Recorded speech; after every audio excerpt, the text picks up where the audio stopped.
Welcome to the Think Factory podcast. We got one question for you. What keeps you up at night?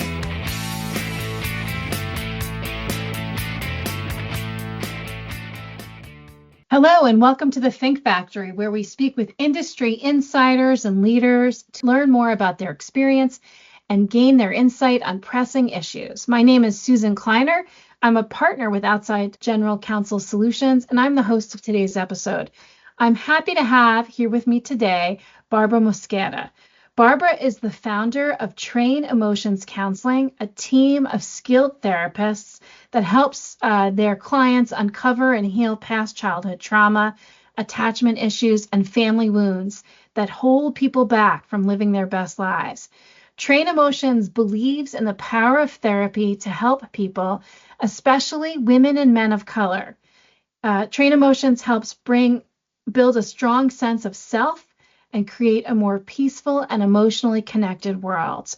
Barbara has her bachelor's in international relations from University of St. Elizabeth. Then she got an MSW in Fordham, and she founded TrainEmotions Counseling. So we're super happy to have you here with us today. Hi. Yeah, I'm happy to be here too as well.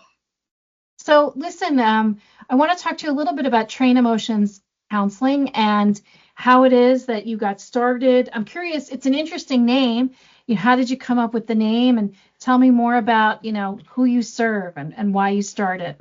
We're beginning with the name. I always like trains for some reason. I like trains. I don't know, just the idea of traveling in a train and how you stop in stations. And I have a quote from Paulo Coelho on my website regarding, that life is, life is not the destination, it's the train. So yes. we can be our own, we decide where to stop and how we stop and how everything lines up and we're going to, and when a train is derailed, everything is just chaos, right? I love that. So it's not just, so TrainEmotions, it's partially about the journey, but I imagine too that when we talk about training, we talk about practice, right? And so, how aligning our emotions, right? How maintaining our emotions, like when emotions can be chaotic, right? And when there's chaos, then we get derailed. Excellent. Wow, I love that. So tell me more about why is it that you started, why and when did you start your counseling practice? And I'd love to hear some more about it, about the people who work there and what makes you special. Yeah. Also in addition to the name, also because of my nephew, one of my nephews, he also, when he was a child, he used to love trains. So that's also. That's nice. It's good to have that too. He's the one that, that is kind of like resembles and is emotionally intelligent. Oh, very nice. So yeah, tell me more. Like how many therapists do you have working with you, and what led you to starting this practice? Right now, I have a group of four therapists, and 5 including myself. Mm-hmm. And everyone that works in your practice, everyone's a person of color? Yeah, everyone that works in my practice is a person of color, yes. And that seems unusual and significant. Tell me more about that. What makes that special? There's a lot of therapists for Caucasians who are white who, there's more, right? For some reason, that's at the beginning, that's how there was a lot in the profession. When I first started therapy, I was in my 20s, early mid-20s.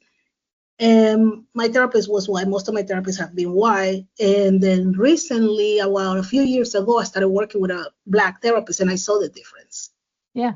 They were really good. They were great therapists. But there's a difference when you connect with someone that looks like you, that understands you, that has similar background. And I think it's also important, right? Because I think that there is a certain stigma and lack of it. I think that a sense of stigma and not as commonplace to have therapy among persons of color, right? Yeah. So I think it's helpful to have somebody that looks like you, sounds like you, because it helps end some of the stigma and is normalizing therapy and mental health and mental wellness, correct? Yeah, exactly. And also to serve as an example to future generations, right? That that there is that you can be that there is prosperity in being a therapist of color. Like it's not just as a social worker, sometimes we think, oh, you're a social worker, so you're destined to not earn a lot of money, but there is prosperity in being, a social. I'm a licensed clinical social worker, but I'm trained as a psychotherapist. Oh, very nice. So now you started your practice. I mean, I believe you started in 2017, but then you went full time in 2022. Yes. And that was still, pandemic type issues, right? I don't know when it was officially over, although I guess it's not ever really over. But I know that as a result of the pandemic, we saw so many more people in need of mental health, and actually so many issues with clinicians actually like leaving the practice. So is that what brought you to start it in 2022?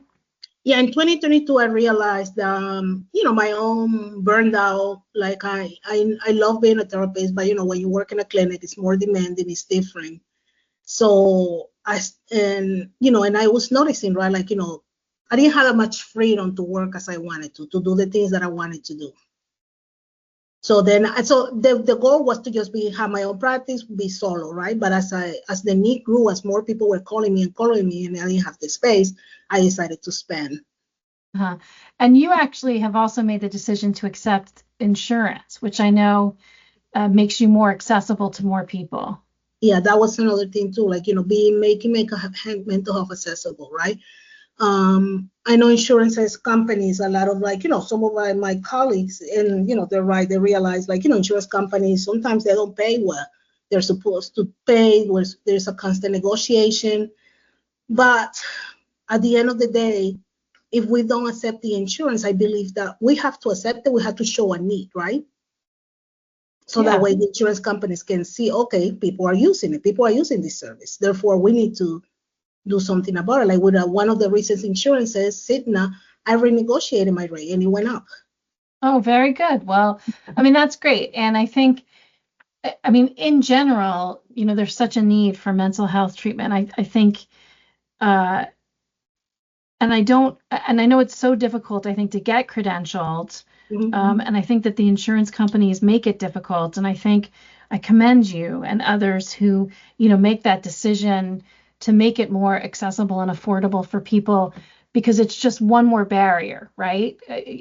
Exactly, what we're very, like, having to pay out of pocket, some people do have great insurance and they have out-of-network benefits, so they can pay up front and then the insurance will return them, they can submit the billing, but a lot of people don't, right? So, and I remember my own story. It was in my mid-20s when I started therapy, and my insurance didn't cover a lot, and, I had to pay out of pocket. Right. So you get it from that perspective too. Yeah. All right. So talking about trauma, I mean, we hear a lot about trauma. I know that one of the things that you like to do in your practice, and as you're helping people train their emotions, you're teaching them about mental health and about trauma. So, do you have anything that you want to, how do you approach that? So we use the approach is psychodynamic approach, where we explore how which is pretty much how your past, how your upbringing impacts who you are today, right? How your relationship with the early people in your life, in your caregivers, whoever they are, is impact the way you attach to the person, the way you react to certain things. If you experience trauma in childhood, right? Now you are reacting, right? Like how you can be reacted to a situation that can be nothing, but because you're triggered, that reaction can be high in it. When you experience trauma in childhood or any traumatic event. So we approach it like, we kind of like go back into the past a lot to figure out, like, how was your relationship with your mom? How was your relationship with your father? How was your relationship with your siblings? What was your role in the family, right? And so that will tell us, your attachment style, where you have an anxious, avoidant, or secure attachment, right? Then we start from there. Sorry, my dog is. So now I've also heard when we talk about trauma, I know for me initially I was thinking about big T trauma, right? Like the big traumas that everybody experiences in their life, and some much worse than others, like victims of criminal acts and whatnot. But so there's big T trauma, and obviously that needs to be addressed. But also what I would say little T trauma can also add up, and people need to deal with. And it can really help and affect their mental health, correct? Exactly. And trauma is relative, right? Yeah. Trauma can be relative, right? Like, it can be like, big, there's like the big traumatic events, like, being a refugee or having to like, experience sexual abuse, like, but then neglect is a trauma, right? Living in a house where parents say, yeah, you may have anything, but they were emotionally neglectful. That's a form of trauma too. Yeah. So I think that that's an important message too, because some people, as another barrier to getting help, is they would say, well, I'm not that bad. I didn't have this. I had blank, blank, blank. And I think everybody experiences trauma, and I really think everybody can benefit. Exactly. Now, you had kind of an unusual career path because you didn't set forth to be in social work or to be a licensed therapist. You actually got your bachelor's degree in international relations. How is it that you went about to finally get your master's in social work from Fordham? I got my bachelor's in international relations because I guess at that time my goal was to work in the UN, but I really didn't know how to approach that. So I eventually became a teacher. I started teaching. So I taught 8th grade in high school. And it was during teaching that I realized that a lot of students came up with a lot of trauma, a lot of difficult situations at home. So it was kind of hard like, it's not that they didn't want to learn. It's not that they were like, unmanageable. It was just that they just couldn't, like, there were certain things. I was teaching Spanish and they were like, what am I going to use this for? I'm never going to go to this place. I'm never going to go here or there. And I'm like, oh, okay, that mentality, right? Like that limited mentality that they were not going to do much. So is it fair to say that you got started in it because you saw in the students that you were teaching this real need in the communities in which you were serving to get help? And so that's what, got you thinking about it. So what advice would you give to your younger self? What advice would I give? Like I said, what advice would I give to my young self? It's okay to make mistakes. Don't be so hard on yourself. Yeah. And I know find the right people to guide you. Right. We were talking about that too, like finding the people to guide you. I think that you had said that actually was so important for you in your path, finding people along the way. Yeah. So you told me that your practice is getting certified. Can you tell me more about that? Yeah, we're currently working on becoming all of our clinicians. We're getting a certification in complex trauma. So we will become a certified clinical trauma professional too. And what it means is that like we're going to have different from a trauma informed certification. This is like we will be able to identify triggers and treat them. Like we will be able to it's more specialized, it's more focusing on rather than having the information on how trauma affects you, usually being able to tackle the triggers, help client understand the triggers, and understand that the implicit memories, meaning an implicit memory means it's not happening, but it's a reaction of a trauma, right? Of a trigger, how you reacting to a trigger. And so that's not just you, that's your whole the whole practice is getting certified? Yes, the whole practice. Yeah, so that's important, I think, to stay, up to date. And there's always new research being done. So I commend you, and your colleagues for, going the extra mile for your patients. Yeah. Now you also, I know we talked also that you are a volunteer, or you're, in the process of getting. I'm working. Yeah, I'll be starting the training probably in November of becoming a CASA volunteer. And what does CASA do? CASA is for children who are in the system, children who are in the foster care system or who have been removed from the houses by DCPMP, and they need to appear in court, and they don't have a person an advocate. So it's an advocate, someone to work that speaks for them. It's their voice, right? A kid is not able to verbalize what they need, identify their needs, or what's best for them. That's volunteer. That's not paid. No, it's a volunteer position, yes. Yeah, I've heard amazing things about CASA. So I guess for any of our listeners, if they're interested, they should look that up because CASA makes a huge difference in kids' lives. What made you decide to get involved in that? I always wanted to do it, but lack of time. And now, thank God I'm at a place where I can, I have the time to get back, yes. So where can people find you? On the web, I mean, if you can find me on the web, TrainEmotions.com. And also, I mean, we have a location in Union. It's at 1767 Morris Avenue in Union, New Jersey. Oh, very good. Yeah. And do you do telehealth too?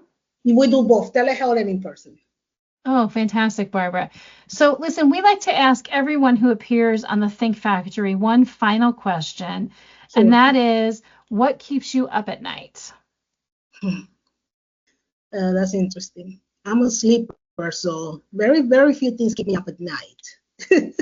Maybe. So one thing that keeps me up a little bit, if I fall asleep real quick, right? But it might take me a 20 to 30 minutes to fall asleep would be, I guess right now, there are different things throughout our lives that keep us up, right? How to be a better clinician, how to make my practice more accessible, how to improve things. All That's- good things. But I would say that. That's pretty much, I mean, right now, that's what's right now, right? If you ask me in 6 months, it might be something different. I guess so, but I think also you could say that you've done the work, so you're able to sleep at night and you have the tools. Yeah, I have the skills. So we should probably say that, if things are keeping people up at night, they should give you a call to learn some more about their triggers and trauma and how to deal with this.